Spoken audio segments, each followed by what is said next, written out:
afternoon, everyone, or as Sarah said, good morning for some of you that may be joining us from a different coast. My name is Kate Wasserman. I'm here at the TE Network through the University of Maryland School of Social Work, where I oversee parent, infant, and early childhood work. And we are excited to have many of you dialing in actively as I'm saying this. I see we already have 30 folks on for today's topic. I'm going to take just a minute to orient you guys to the training options through this webinar and learning community series in general, introduce both Rebecca and Kathy, and then we will hand it over to them to hear about this important work and topic.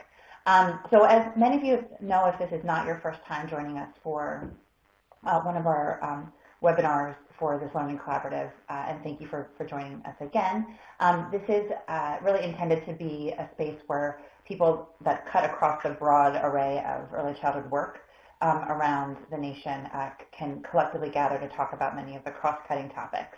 And we've covered topics initially around financing, around what the sort of many components of a system with respect to early childhood and mental health.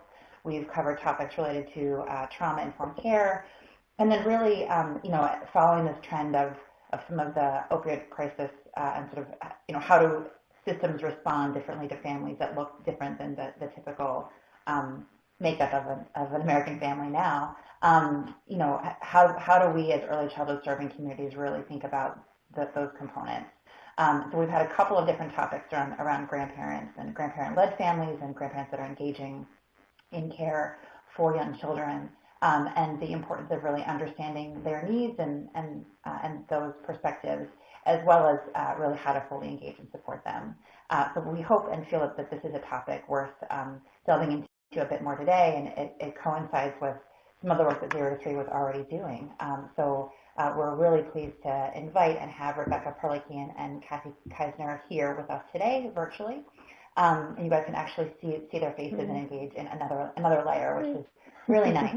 And thanks to them for being willing to do that, lean into the full tech system, right?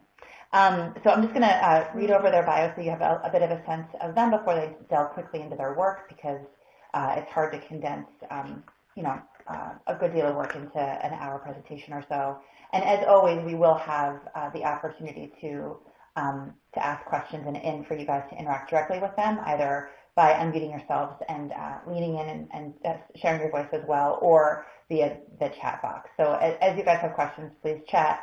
Part of my job will be to kind of just monitor that and make sure that we're attending to that throughout the time.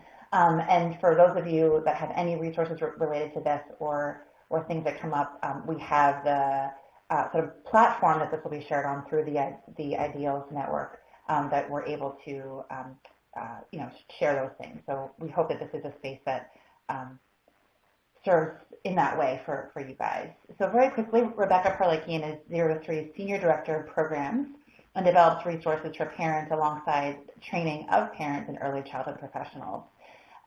She has developed a variety of parenting resources in various formats, really embracing many of the tech opportunities to engage parents in a range of ways through apps and videos, podcasts, and web-based resources. She has also co-authored 3 parenting education curricula and published articles on topics ranging from dual language development to the impact of screens on very young children. She holds a master's degree in education and human development with a concentration in infant, toddler, and special education from George Washington University, so she's doing the right work from the very beginning, and is currently serving as adjunct faculty there. In her most important and most satisfying lab work of child development, however, she has 2 children, Ella and Bennett, which are fantastic names. She's joined by Kathy Keisner, who is a senior manager of parenting resources at 0 to 3. She has, for almost 4 decades, worked as an educator and creator of materials for parents, teachers, and kids. She has 3 Emmy Awards, which is quite impressive, for her work on PBS series Reading Rainbow, and as a child of the 80s and 90s, that just warms my heart. Thank you so much.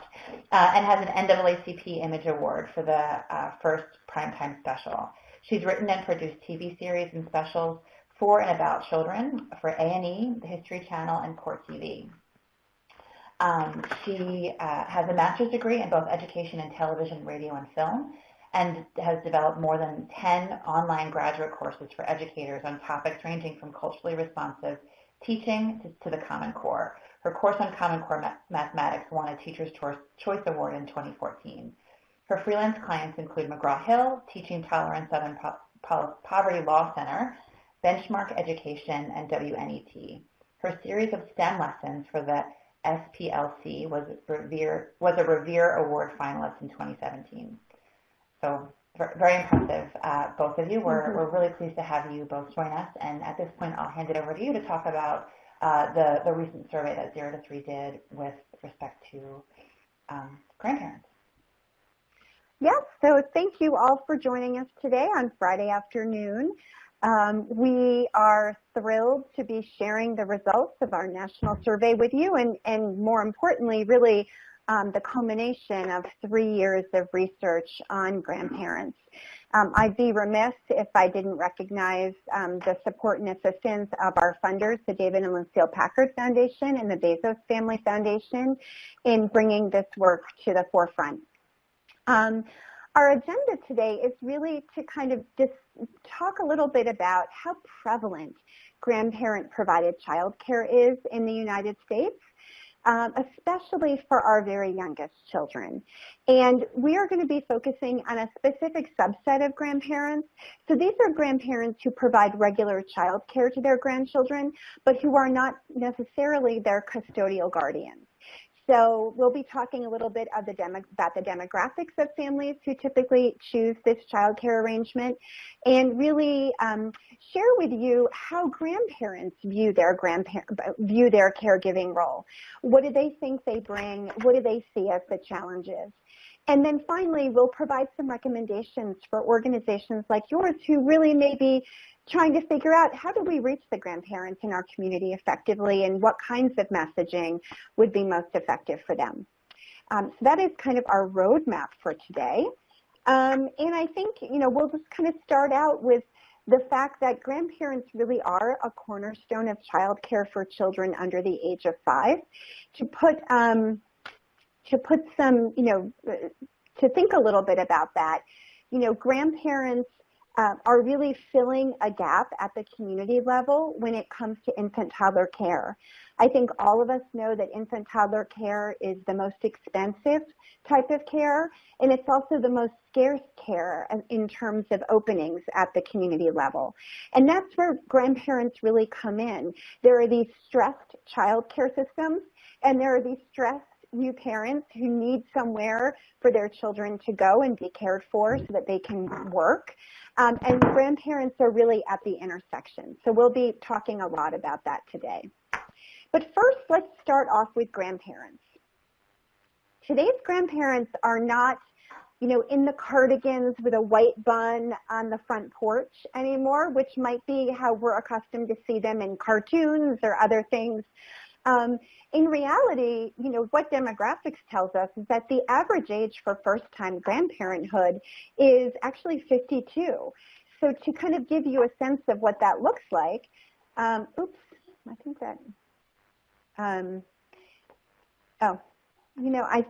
we can, Tina Fey, for example, is 49, George Clooney is 58, and Chris Rock is 54. So granted, they probably all have trainers and chefs and personal assistants, but it really gives you a sense of, the grandparents today are fairly young and pretty vital individuals. So just to kind of think about the number of grandparents in communities providing regular child care, the numbers are actually staggering. A little bit under 5 million children were cared for by their grandparents while their parents worked or went to school. And again, this is 5 million, a little bit under 5 million children under the age of 5. So it's really in the sweet spot of the age range that I think many, if not all of us, are working to engage with. To give you a sense of where the prevalence of this type of care falls in comparison to other types of care, census data shows that, grandparent-provided care is about equivalent to the percentage of children in organized care settings, like a child care program. So this is an extremely prevalent and very, very important context for our youngest children in terms of where they're receiving their care on a daily basis. The census data also tells us that care by a relative, including grandparents, is the most common arrangement in specific households. So for example, single-parent-headed households, in households where family members are of Asian descent or where Spanish is the primary language in the home, for moms with lower education levels with a high school degree or less, and for families living in poverty. So this again brings us back to that image I began with of, grandparents at an intersection of a system that's stressed and a family system that's stressed. So a child care system and a family system both stressed. At the intersection there are grandparents who, for many families, are close by, readily accessible, and in many cases very willing to help. And in fact, as Kathy will talk about, really see this type of caregiving as not just helpful, but an important and profound part of their role in the family. So I'd like to just stop and reflect for a moment, if you all wouldn't mind popping into the chat box. How are you engaging with grandparents in your communities or through your programs? Are you a grandparent yourself? Do you work with grandparents? Do you work with families who rely on grandparent-provided childcare? Or do you have another connection with grandparents in your community? For example, maybe you work with grandparents who are their grandchildren's guardians.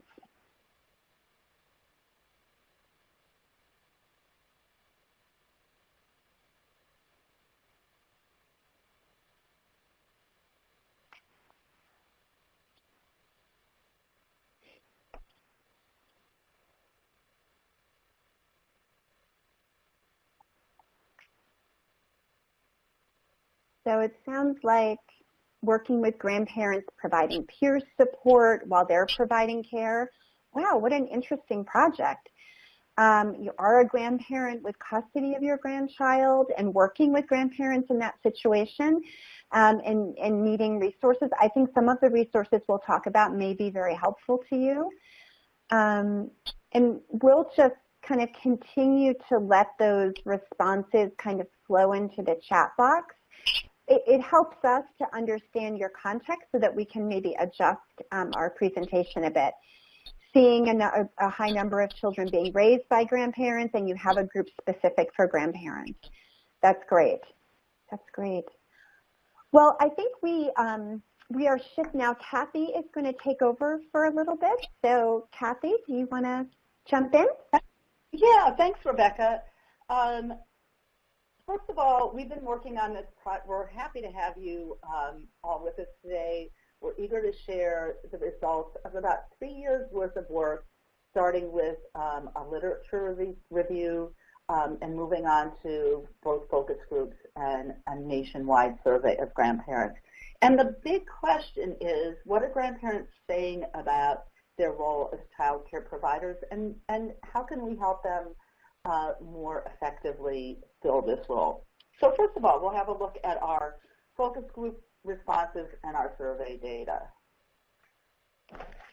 2 years ago, 2.5 years ago, we conducted 3 focus groups in Los Angeles, 2 in English and 1 in Spanish. We had a few grandpas in there. And as most of you know, when you do a focus group, you're looking for stories. You want to hear actually from the heart, everyday stories about what it's like to be a grandparent providing child care. The one thing this does not give us is a sense of how many people hold the opinions that we hear, and that's why we followed up with the national survey later.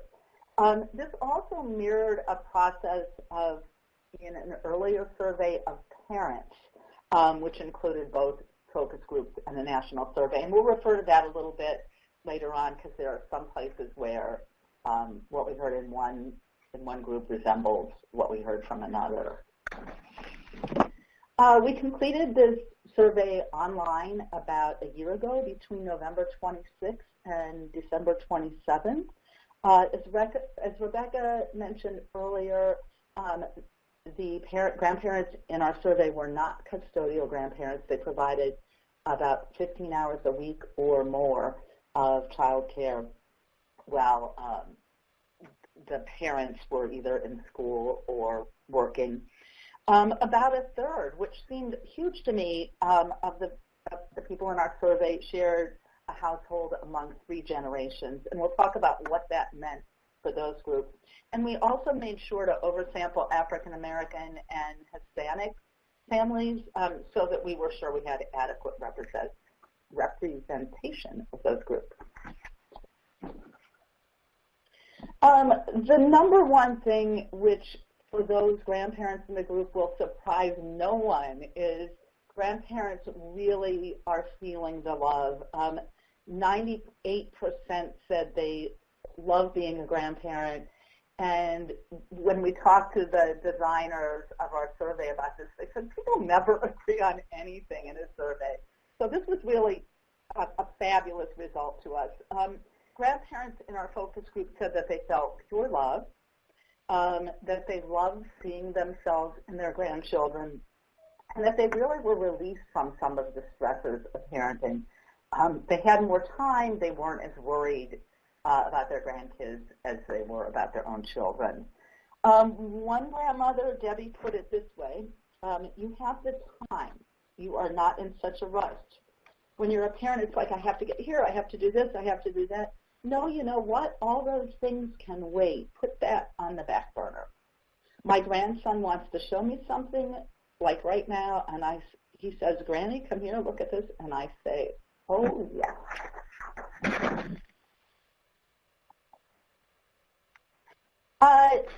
Even among grandparents who are providing care, those in our survey, 94% said they loved that role, and 89% said they're satisfied with the current caregiving arrangement. Grandparents feel both the pull of love for both generations, the parents and their grandkids, and also a sense of duty, and those are really the key drivers of what makes this relationship begin and work. For most families, 8 out of 10, this caregiving arrangement is not financial, and grandparents cite all these intangible benefits that you see here on the screen: spending time with grandchildren, being able to influence and shape their early development, and ensuring that they get the best care. It's important to note here that this model supports parents and families' financial stability. As Rebecca said, the cost of child care is significant, and it's particularly expensive at the infant and toddler level. Child care consumes a disproportionate percentage of household income among low-income families. In fact, the annual cost of child care for an infant in a child care center is higher than a year's tuition at many public four-year colleges.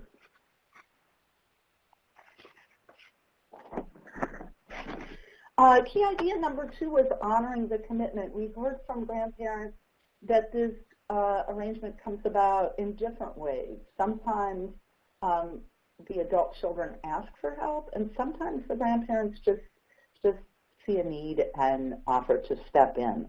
A few grandparents, probably all of them at one time or another, feel as though their children take advantage of them or rely on them too heavily. One grandparent told us that their perception by the adult children was, you love them, so you won't mind. On the other hand, one grandparent, Carl, that's him in the middle, moved clear across the country to support his daughter, who was a single mom, and her grandson. He and his wife both went from the Midwest to Southern California. And what's important about Pat's quote here, she says, as mothers and fathers do, we step right into that role when she needs us, when they need us. We just said, this is what we have to do. This captures a theme that we heard again and again, that caring for grandchildren is an extension of the role people play in their families, and it's a deep and important role. We heard this a bit more from African American grandparents than from the population as a whole. 59% of African American grandparents agreed with the statement that it's my job to help my family if they need it. And this was compared to still a pretty significant portion, 54% of all participants. If you have a look at this slide, it's a little transcript of what happened in one of the focus groups, and you can see really, literally, this conversation begins and ends with joy. Once again, we see how deeply felt this role is, but grandparents actually bridled at the idea, you know, they were not embracing the name of babysitter or caregiver. One said, you know, caregiving is what I do for my elderly mother. I spend time with my grandkids. One of the things that the research demonstrates is that the longer and more hours grandparents spend with their grandchildren, the more it begins to resemble custodial care. And in those cases, there are some stressors on grandparents, some negative effects on health, and other challenges, often a little bit of tension between maybe a grandmother and a grandfather about how much time is spent on care. Let's see, one grandmother commuted 3 hours a day, 6 days a week to care for her grandchildren, and she told us, I escape on Sundays. I make up whatever excuse not to go because otherwise I take care of them on Sunday as well. We're going to switch gears here and share one of our short films. We did 3. These are really great for sharing with folks that you're working with because they're only 3 minutes long. And these feature families who share the care. As you watch, think about what resonates for you and how this might relate to families that you serve.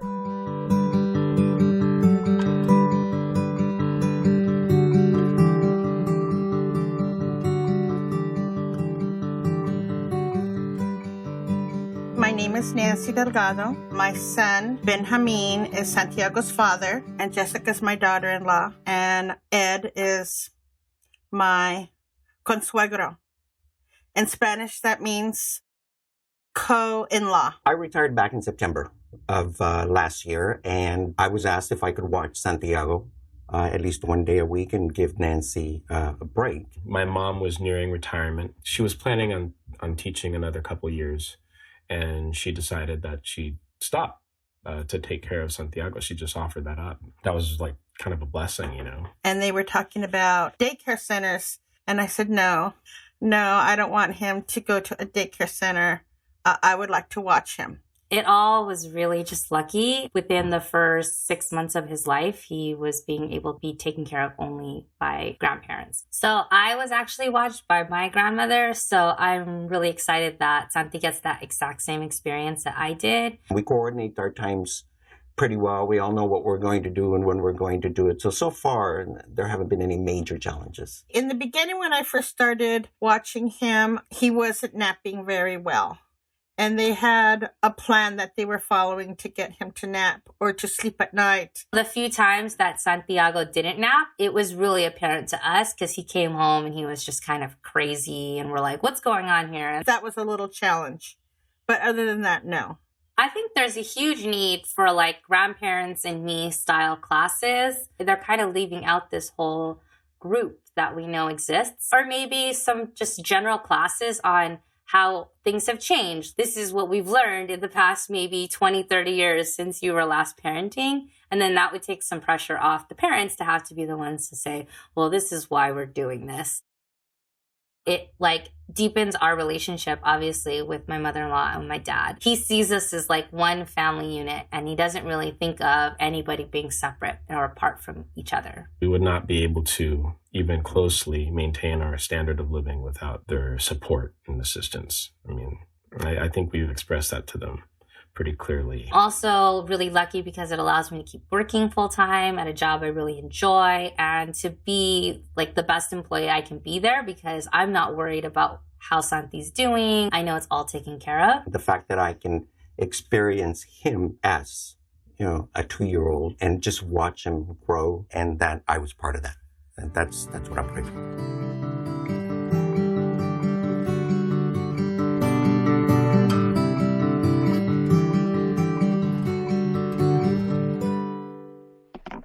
So obviously this is a very lucky family because they have not one but 2 grandparents who are engaged in the care of this adorable child.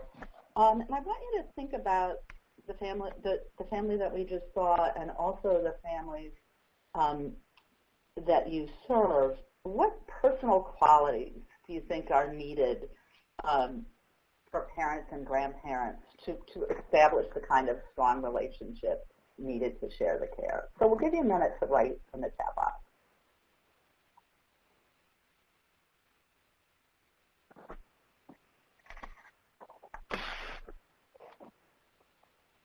Kathy, could you just repeat the question one more time? Sure.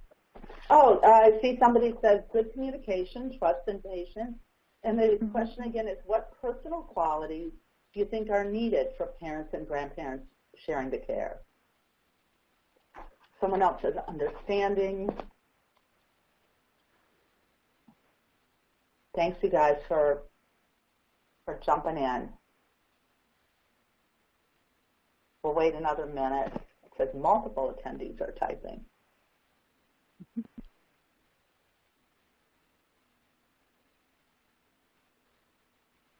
Self-care. So we'll continue on here as you continue to provide your answers. So one of the big questions that we're asking ourselves, or that we have asked ourselves, is how do we reach grandparents who need support in this regard? Not everyone is patient. Not everyone is understanding.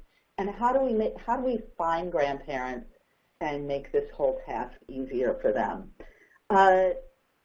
One of the things that we have found is that income is really variable at this life stage. About a quarter of our participants were still working full-time, and another quarter fully retired, with the remainder in all sorts of places, looking for work, working part-time. So the bottom line is that grandparents are busy, many of them. Since they don't have time for additional commitments, they also, because they're experienced and don't really see themselves in a caregiving role, they're not typically looking for experiences like grandparenting classes. They are also providing care often completely outside of established systems. So figuring out how to identify and connect with them is a big goal of ours.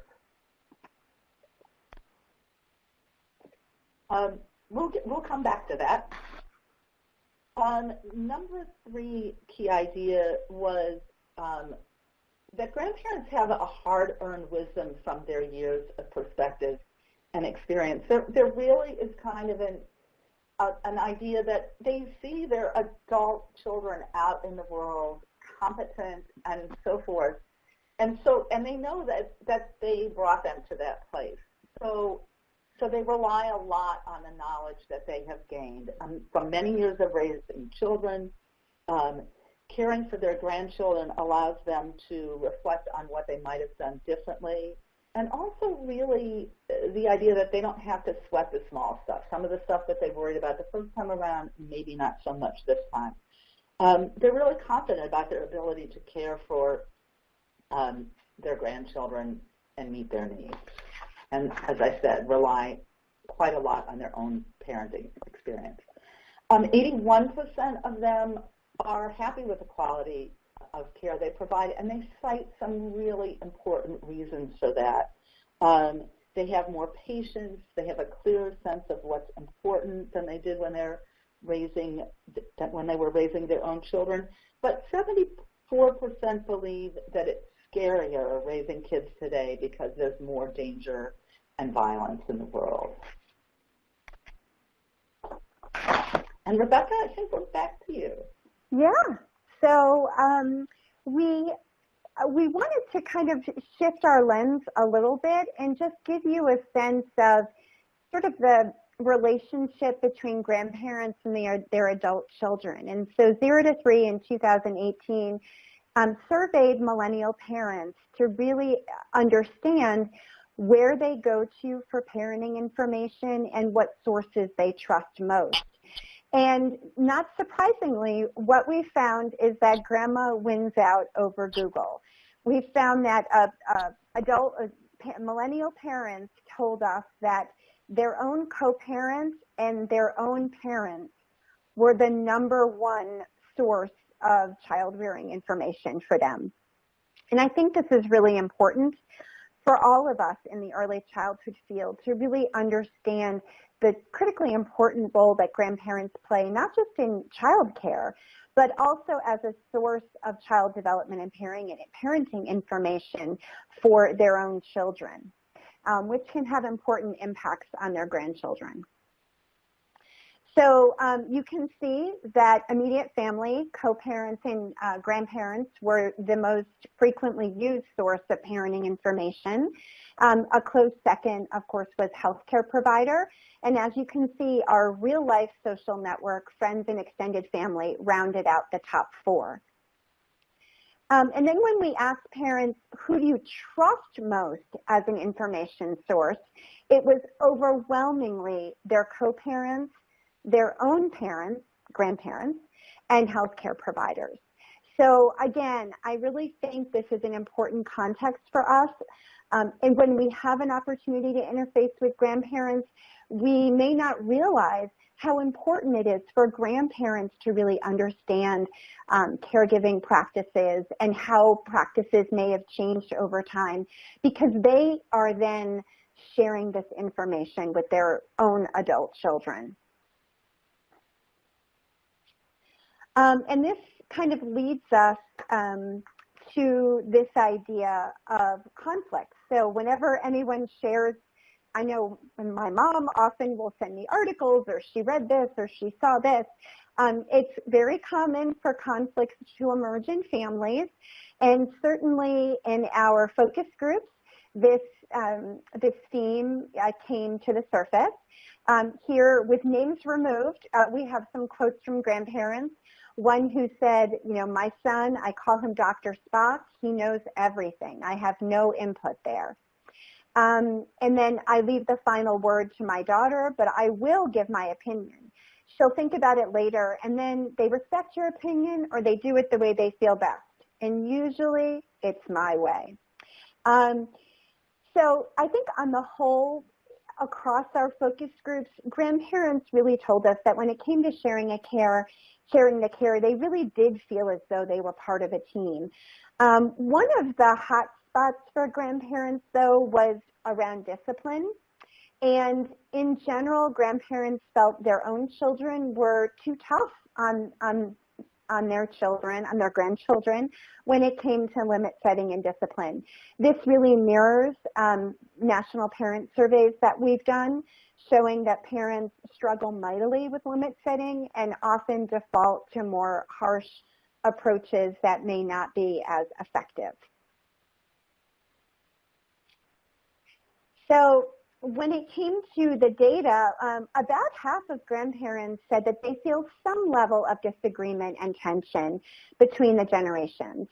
And, it's interesting, the areas that they flagged as having the most tension or disagreement were handling tantrums, navigating mealtime or / picky eating, and managing screen time. And these are 3 of the issues on our parent survey that parents also reported struggling with a lot. So this may kind of represent a little bit of, these are just tough issues in early childhood to decide how you're going to respond as a parent and then to be consistent.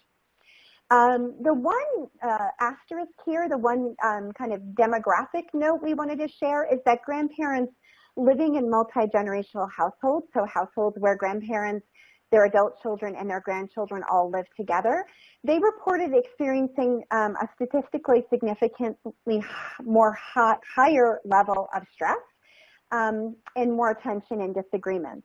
And of course, with a quantitative survey, the challenge is you can't really dig underneath to figure out why that is. One hypothesis is that if a grandparent is coming in to their grandchild's home, watching the child during the day, and then going back to their home at night, everybody gets a little bit of a break. There may be some tension, but then we all go back to our own corners and we have a break and come back in the morning. In a multi-generational household, it may be a little bit more difficult or more challenging to kind of get that space or break, and as a result, there's a bit more tension.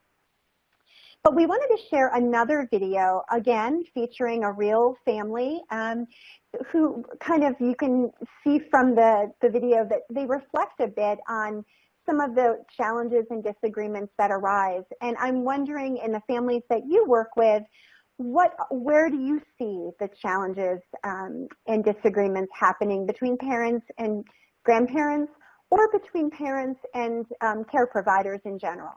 So we can go ahead and play the video.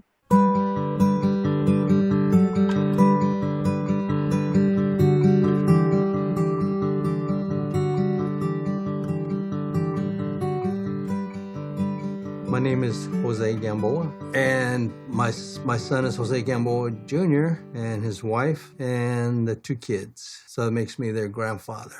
My name is Xiomara Patricia Gamboa, and I go by Patty, and I'm the mother of Matthew and Joshua Gamboa, daughter-in-law to Jose Gamboa Sr. and wife to Jose Gamboa Jr. It starts with my father-in-law losing his house. The reason I became almost homeless, because we lost the house. It's foreclosed on, family was splitting up, and eventually ended up here. He ended up being the primary care person for my kids. I'm grateful that he's here, that Grandpa's here, because like I'm telling you, I didn't think about it at first. I just thought, okay, I'm going to stay home and I'm going to take care of the kids. But in reality, I do need that support, that backup for myself. A mom can take up a lot. We can do a lot. We can multitask. But we still need that support to not be so tired and drained. I like the fact that he's here with them instead of having someone else. And, to me, that's a little more nurturing and more homey. Sometimes she gets upset because I don't do things her way. And I tell her, I said, I'm old. I'm already set in my ways. But we work it out eventually. We get over it. I get over it. I'm like, okay, we had a disagreement, but we still have to talk to each other. So I start talking to him again. Like, I'll bring up like something from his work. And that's our bonding time, like our way of like just getting over things. They can do Grandpa and me so that he can be included more, because sometimes that's all they want. They want to be included because you're a family and you go off with your 2 kids and then you leave Grandpa behind sometimes. And he's like, well, okay, but he likes when he gets noticed. Maybe incentives for like the grandparents, maybe somewhere for them to go, something for them to do, activities. Well, when they teach the grandparenting class, how to deal with kids, because a lot of older grandparents, they can't, like I said, they can't handle kids. I started grandparenting really young. So I have a little more experience. So I'm just grateful that all my family's healthy and well. I'm grateful that he's here, that he just came to me.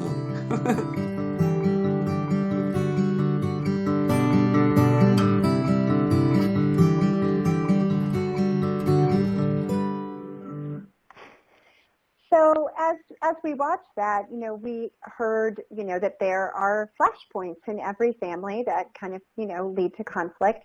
And that can happen between parents and grandparents. That can also happen between parents and care providers. So I'm wondering if any of you would like to share some of the challenges that you've observed or that you've heard emerging between parents and the folks who are caring for their children. I know I have a teenager now, and when I get into little arguments with my teenager, my mother will be like, you just have to calm down. You can't fight every battle. And then I feel like I'm the teenager, like, Mom, I know. So I think we've all been in those moments with our own parents or with care providers as well. I think we have a couple of folks typing, but I haven't seen anything pop into the box. I'll keep my eye on the public chat box. I just don't want to, let's see. It looks like Amy's popped up. Yes. Oh, yeah. Oh, so she's not seeing a lot of biological parent involvement because she primarily works with grandparents who are the custodial caregivers. So that is that does happen. And I'm sure that grandparents are also interfacing with other systems as well. And, there may be kind of issues that come up there, especially for children who are, dealing with separations from their parents. I think, in our, the grandparents are and then so Amanda shared that the challenge is then reintegrating the parent into the child's life.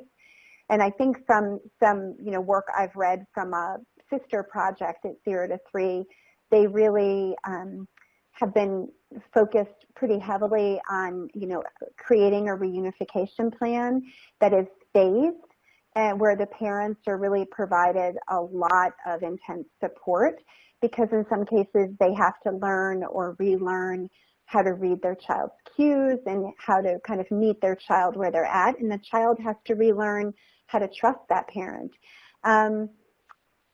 Kate, if you remind me, I can share it with you by email, but there's actually a new national directory of infant parent psychotherapy programs nationwide. Yeah, it's just been launched, I think, this month, and it can be a great resource for those of you who are working with children who were with their biological parents, transition to grandparent care, custodial care, and then move back to their parents. Infant parent psychotherapy can be a really effective intervention. Absolutely. And then Amy Young points out it can be difficult if a grandparent is really providing the lion's share of the care to kind of relinquish decision making when the parent does want to come in and have a role in those child rearing decisions. And I think that gets sort of at the issue of boundaries that I forget who mentioned it earlier, but it's up in the public chat. But yes, like to kind of figure out where are the boundaries, what can I make decisions about, what are you going to make decisions about, and then respecting one another with those boundaries. We found for the whole in our sample, food choices and mealtime were a hot issue. So in general, this was really about grandparents not always honoring a parent's preference around feeding. So Rosara here says, my daughter's rule is no candy, but I always have candy hidden around. I tell my daughter they didn't eat candy, it's true, but they did eat candy. So that's kind of an example. Rosara would have definitely been my favorite grandma, hands down. And then around tantrums and behavior, I think Cecilia is kind of sharing a theme that we heard quite a bit, which is that grandparents do have the 20/20 hindsight. They do know, they understand you can't fight every battle. They understand that toddlers are really still babies. And it's hard for a parent in the thick of it to see that, a 2-year-old is really not trying to get you. A 2-year-old is still really, from a neurological standpoint, very much a baby, him or herself. But here, Cecilia is saying, I tell my daughter she should pick her battles because her 3-year-old is very strong-willed. He's going to be her challenge. I tell her you have to pick your battles because you can't get frustrated over every little thing. And then grandparents on the whole were not, really on board with the media use and screen time that maybe their adult children are. So Kim was saying they can unlock the phones, they can basically get into everything, and they complain, Grandma didn't let me go and play on my screen. Nope, Grandma didn't, it's just not going to happen.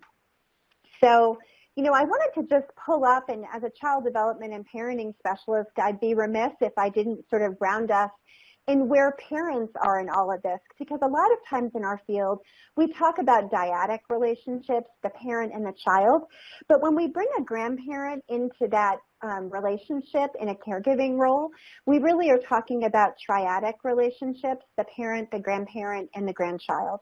And so let's think about, for the parent, for really the first 12 to 18 months, a parent's primary job is just to love, the nurturing stage, is what Ellen Galinsky calls it. Our job is to recognize our child's cues, to meet their needs, and to establish a bond of love and trust. And then right around 18 months, all of a sudden we have to start saying no and disappointing and making that little person really angry and upset. We also have to contend with that little person individuating, becoming their own individual with their own feelings, their own thoughts, their own goals that may or may not be aligned with ours. And so all of this for parents, can really take them by surprise, that all of a sudden, I had this whole new set of responsibilities and frankly, skills that I have to develop, and I've had really no experience in figuring out what to do. In our national parent survey, we found that parents really defaulted to the approaches their own parents used, for better or for worse, and that parents really wished and sought after and wanted positive parenting strategies that they could use around discipline. Often what doesn't help is to be told what to do by your parent. And I think this is kind of where we get into the grandparent-adult-parent dynamic of the grandparent kind of telling the adult child, you're doing it wrong, this is what you should do instead. And we begin to see these patterns, maybe from childhood, begin to replicate and play out. And I really see this as a sweet spot for our programs to help families navigate these really normative challenges, but that just can trigger a lot of really deep stuff for us that goes back a long time to our own childhood. And I think, what we heard in our survey and in our focus groups is that grandparents really do try to be sensitive to boundaries. I think Jacqueline said it best. She said, just know your role. Those are not your children, even though they came from your child. This is their responsibility. Your time is over. So you're like a guardian or guide for them. It's not your duty to raise them. And that's kind of the boundary recognition that we heard from a lot of grandparents. So now we have a third video. I think we do have time to show it. So let's take a look at this one.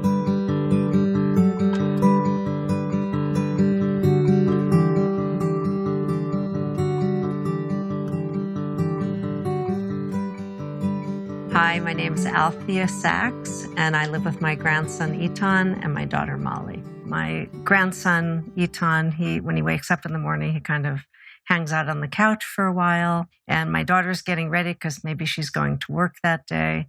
And so I try to come in and talk to him and help with breakfast or whatever he might need at that time. My daughter was going through a divorce, so I had been looking for another place to live, and then I said, why don't I just look for a place to live where there's a good school system, and for now you'll live with me until you're ready to move out on your own and you've saved a little bit of money. I lived in 2 separate spaces before moving in with my mom, and the first space was a little easier than the second space. It was a 1-story, 1-bedroom apartment, and I had this 90-year-old woman that lived next to me, and I could run to my car and she could watch Eton through her screen door and I'd run back. The things you think of as a single parent is like the distance from your front door to your car. I remember struggling maybe a year into being a single mommy, and I had the support of my family, and some people don't have that. I remember just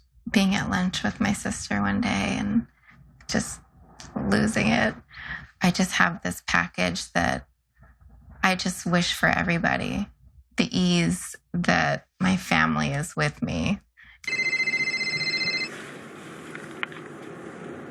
Hello? Hi, Mom. Hi, how are you? I'm good.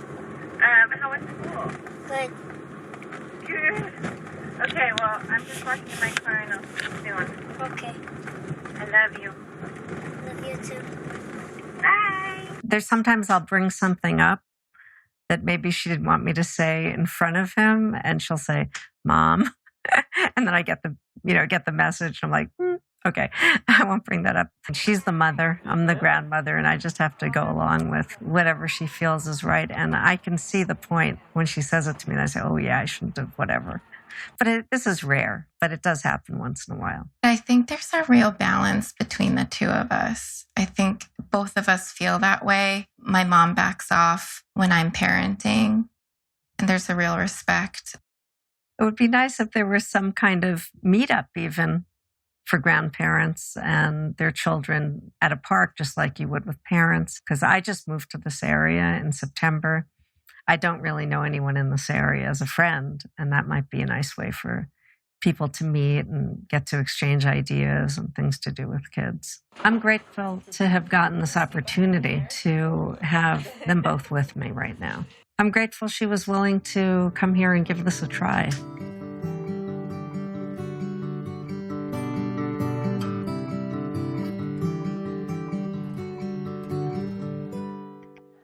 So, we were going to, kind of reflect on, what are some of the issues or decision points that grandparents and adult parents should discuss before they kind of enter into a caregiving arrangement. I think this particular family that we watched illustrated so beautifully that nothing is perfect all the time, but if there's sort of a fundamental respect and an ability to kind of read cues and honor, a parent central role, it can be a really successful and nurturing context for very young children.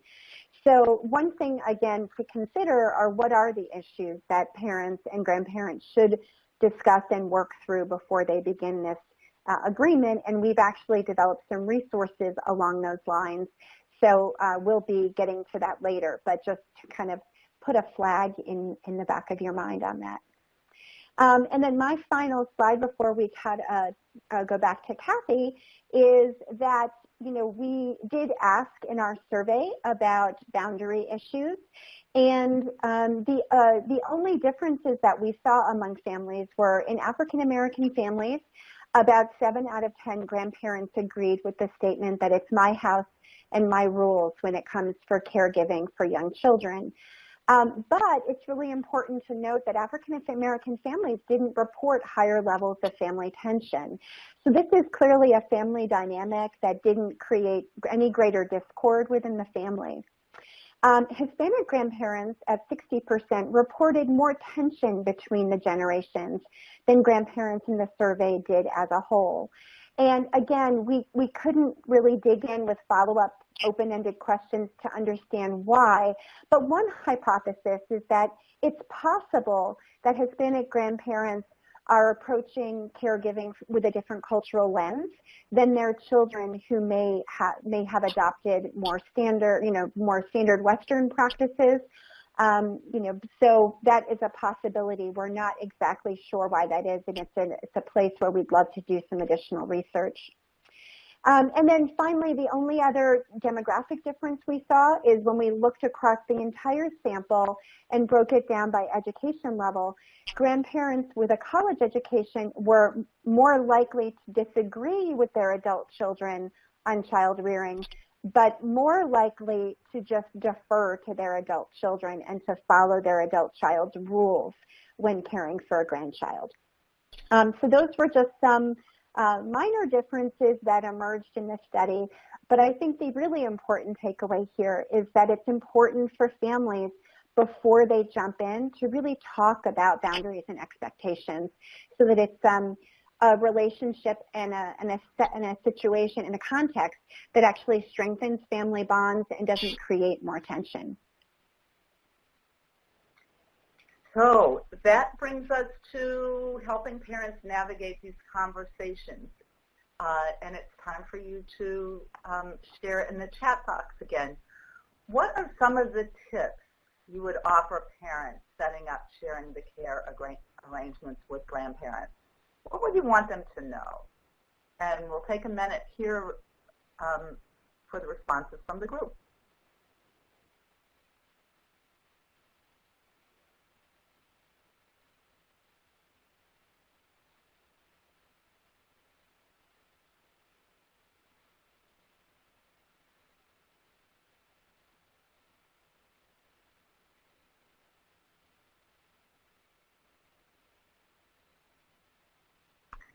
Looks like Amy is typing. Rebecca, do you remember any things that you and your mom talked about before? We talked about how child rearing practices had changed. So, for example, one day my mom had come to help me after my son was born, and she put him down for a nap, and just through muscle memory, just put him down on his stomach to sleep for his nap.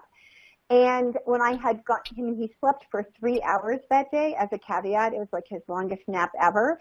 But when I went up to get him, I was so shocked, and I went downstairs. I'm like, "Did you put him down on his stomach?" And she, apologized profusely, but it was just automatic. It was muscle memory to put him down on his tummy. So what we talked about a lot was, how do you want me to do this kind of thing? And especially, I'm sure I was very difficult to work with because I was a new mother and had a master's in child development. So I'm sure I was a nightmare. So that's helpful, being right up front about what's different in the last 20 or 30 years. I mean, I think about when my generation was raising kids, how totally acceptable it was to allow kids to ride in the back of a car untethered, bouncing around. Major change. And we would never think of doing that now. So there are things that change, and being really upfront about that is helpful. I see Amy's talking about discussing boundaries and about expectations of parental visits. And I think, again, we're talking there about custodial care, when it's probably even more important. Let's go on. I see Darla is typing. Please continue, you guys, if you have tips that you would share automatically. It will not surprise you that we have some as well. Sharing your needs and seeing if they match up is the first. We don't want to presume that any grandparent who loves their grandchild will automatically provide this care. A grandparent may be burdened with caring for their own parent. They may have work obligations. They may be anxious around infants. So talking about what you need, is it 5 nights a week? Is it one couple hours on the weekend? And figuring out where there's commonalities and if you can do it is very important. As Rebecca said, deciding on the expectations in advance and choosing your battles. Does it really matter if you're trying to give a child a healthy diet and grandma offers a cookie in the afternoon? Maybe it doesn't. As we heard from one of the parents in the video, skipping a nap is a bigger deal. And for many of us, spanking is a total deal breaker. So knowing which things are important and which not is very helpful. Figuring out how you'll communicate and resolve problems as they arise. As my mother once told me, caring for children is a dynamic process. Just when you have an infant figured out, you have a willful and energetic toddler, and it's a whole new ballgame. So the process of parenting changes, and people's lives change. Work obligations are different. Grandparents may suddenly have health issues or time conflicts. So talking about all of that is very important. And finally, expressing gratitude. When we talk to people on both sides of the equation, whether they're grandparents or parents, they are grateful. Parents who have grandparents who are providing child care, it's a lifesaver. And as we said earlier, we never heard a grandparent say, 98% say I love them, 94% say I love taking care of them. Say so, because that's helpful when things occasionally get difficult. We have provided a couple of tools to help manage that relationship, and one thing we want to do really is normalize that conflict is usual. I remember going out to dinner with my nephew and his wife suddenly said to me, that article that you published about screen time, I don't agree with that. and because their children are on screens frequently, and I got to cop out that was the American Academy of Pediatrics finding, not mine. but I really do look askance at what's going on with the screens and think, oh, this is really not good. So that's usual, and making that normal. It's not pathological. It doesn't mean your relationship is bad. And we have tools to do that. The first is actually listed on the bottom here. That's the planning tips for before you get started. What are some of the things that you need to talk about in advance? And if you only knew is actually a great tool if you're working in a group setting or a therapeutic setting, and provides a written set of prompts so that grandparents and parents can talk about what they value about the relationship and what they might like to see change.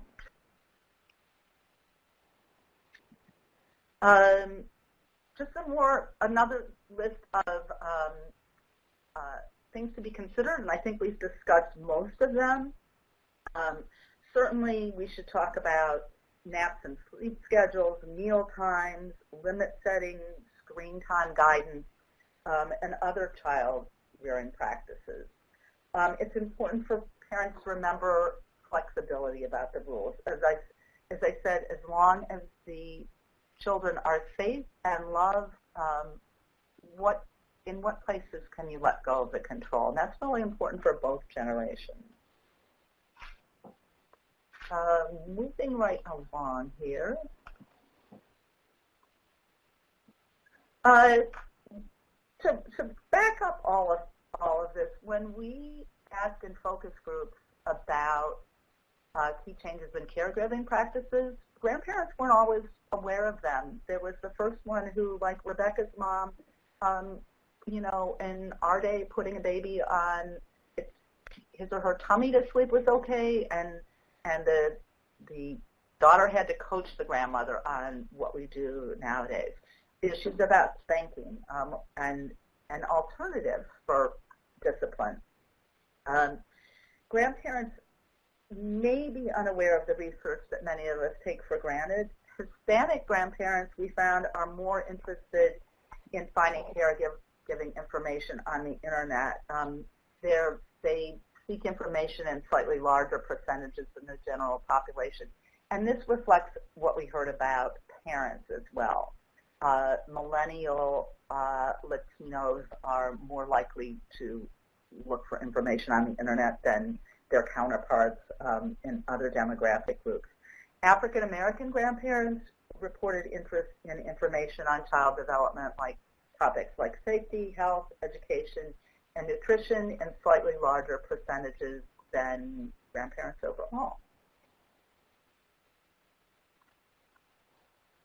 And again, we have a resource guide that is already written, printable, handoutable, about the topics that come up most often. What's new and what's the same is kind of an overview.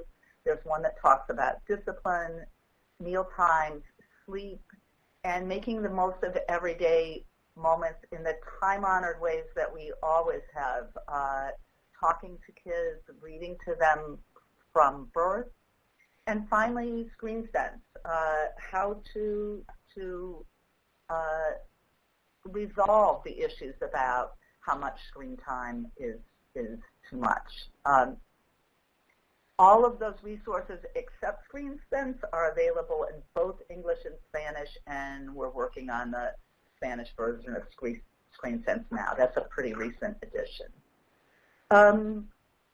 Finally, from me, here are the topics that grandparents are most interested in according to our survey. They all seem to focus on managing challenging behavior and also what activities can you do at home that will help your grandchild be ready for school. This is a great place to start if you're developing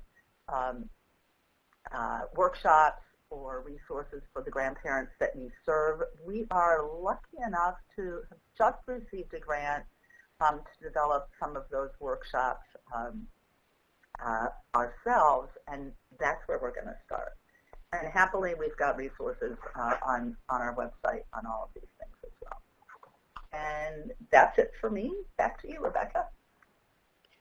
Yeah, so I think, we were going to hopefully build in just some brainstorming about ways that we could engage grandparents either in your program or in your community. But I think we're running a little low on time, so I think I'm going to pop forward just to share some additional resources. One is, for those of you who are working with custodial grandparents who are providing custodial care for grandchildren, this may be a resource that's also still useful for you. In partnership with the National Council on Aging, we basically developed a downloadable program event. We called it Movie Night, but it's essentially a series of PowerPoint slides with our 3 videos embedded. We developed a game that kind of gets at that idea of what's different, what stayed the same. It's a game that grandparents can play to learn about how caregiving practices have changed over time. And then there's a closing literacy activity and art activity that grandparents can share with their grandchildren. So you can download the whole kit at 0to3.org/grandparent movie night. And that is free to use, and we'd love to hear how it goes if you do run it.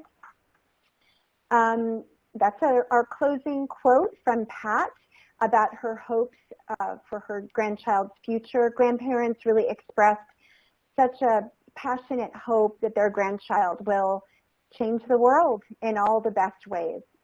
And we just wanted to, I'm sure you'll be getting a copy of the slides, but to highlight, kind of our recommendations based on the research, which is that, the grandparents are looking for events that first start by recognizing and celebrating all the strengths and wisdom they bring.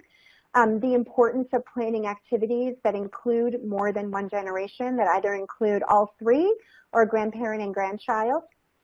That you use a light touch when offering child rearing advice. That's why we framed our child rearing advice as a game in the movie night.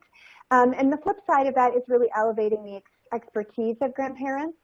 Finally, it's so important for grandparents to be able to build a network. So many of the grandparents in our focus group said that because they were watching their grandchildren, they couldn't really connect with peers easily, and that this is a way to make grandparents less isolated and, most importantly, to help them connect with systems that can provide them with support and resources.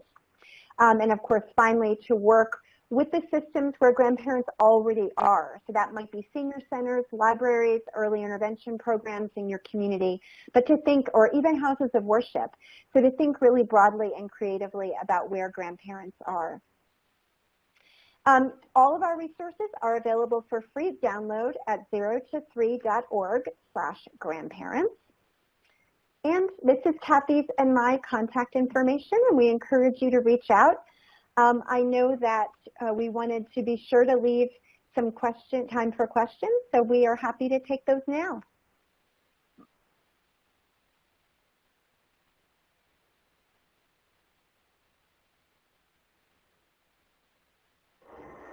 And this is Kate. As folks are typing or unmuting themselves, I just wanted to take the opportunity to thank you both for such a comprehensive Thank you. presentation, and those videos were really such a nice touch to really see the different families and hear about those somewhat careful or to navigate dynamics, but that's so important dynamics as well. Right. Yeah. While we're waiting for others, pleasure. I did have one question that came into mind that you sort of touched on earlier, Rebecca, when you were framing this, is the idea of where and how to reach these grandparents, because they're often not connected through our typical usual channels. Yeah, yeah. So we really recommend, our parent survey showed that many grandparents rely on their houses of worship, particularly African American and Hispanic parents, more so than white parents. But houses of worship might be a good starting place. I think senior centers are a great starting place. Many hospitals offer becoming a grandparent classes. I know as an early interventionist myself that a lot of times we were doing early intervention home visits with grandparents in the child's home. So a lot of child care programs, Head Start and early Head Start programs have grandparents doing pickup and drop off. So we just have to kind of think really creatively. It's very tough to reach grandparents providing child care because they are operating outside of all of the sort of the usual suspects of systems that we usually work within. So it takes a bit more creativity. And intentionality, sure. And an intentionality. And I would say for folks who are working with grandparents who are the guardians of their grandchildren, we do have a series of resources on our website called On Your Lap, In Your Heart that were designed for grandparents in that role, and they may be useful as well. So that's kind of you can still find them under our grandparents page, but it was for that specific subset of grandparents. And those issues are obviously much more complex because of the family separations involved and for the many varied reasons for why grandparents came into that guardianship.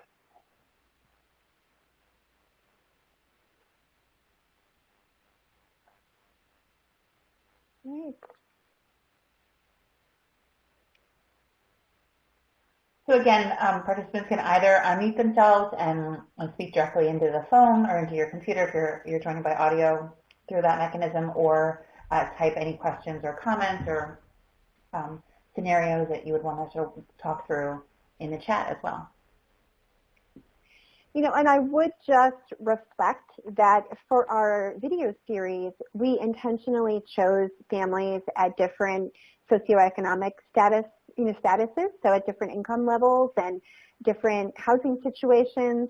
And, in general, in all of those scenarios, we saw grandparents who really loved their children. There were some where, the care might have been enhanced, right? And there may have been opportunities to provide some support and assistance to the grandparent to kind of provide more supportive or nurturing or care for the grandchild. And I think that is really the tricky part in all of this work is that, again, I can't emphasize enough what came through in our focus groups, that grandparents really don't believe that they need advice on caregiving. So the real challenge, I think, for those of us in the field is to think about how to open up these discussions in ways that are respectful and validating, but that still create opportunities for learning and growth.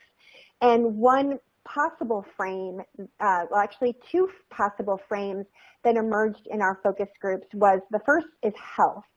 So the frame of health. How do we, ensure, here's a strategy to help your grandchild stay safe or stay healthy. That is a powerful frame for grandparents. The other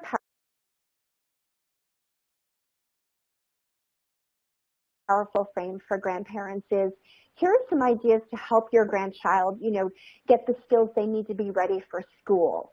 So this idea of what's happening now helps with school success later.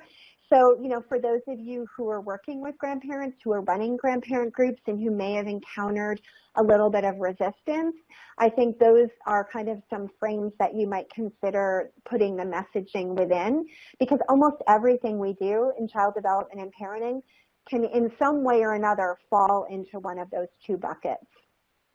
I also want to do a shout out for those, again, who are working with grandparents in a guardianship kind of scenario, is that, a lot of times children who have made significant transitions and who have had interruptions in their attachment relationship can exhibit, their concern and worry and trauma through behavior. So a lot of times we hear grandparents talking about, extreme behaviors or concerns about behaviors.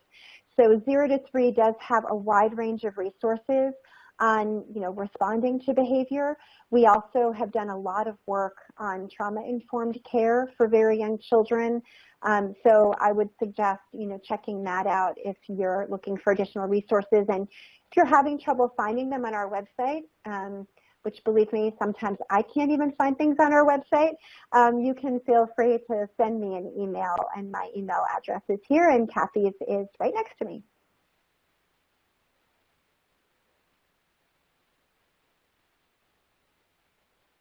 The other thing that I would say is that, in your shout out to grandparents, is that one grandparent can make a tremendous difference in terms of providing resilience to a child who has had a difficult start. So our hats are really off to the people that are doing that and do make a difference. And I think that we actually spoke to a researcher who had done some work studying grandparent-grandchild relationships. And what she found is that grandchildren with more difficult temperaments actually benefited more from a secure relationship with their grandparent, because a lot of times there was tension in their relationship with their parent because, frankly, the child was more challenging. And having a secure grandparent relationship was really a place where that grandchild could feel fully loved and fully supported. And so really having that triadic system works particularly well for children who present with more challenging temperaments. Yeah, and Amy Young makes the point that grandparents in the primary caregiver role shouldn't feel intimidated to reach out for help. I would just, I would put an underline under that and just say that, 0 to 3 developed a research-based definition of positive parenting about 2 years ago. And Kate, if it would be helpful, I can send you a link via email. But one of the elements of positive parenting is that, basically asking for help is a normative experience, and parents need and deserve help in the hard work of parenting.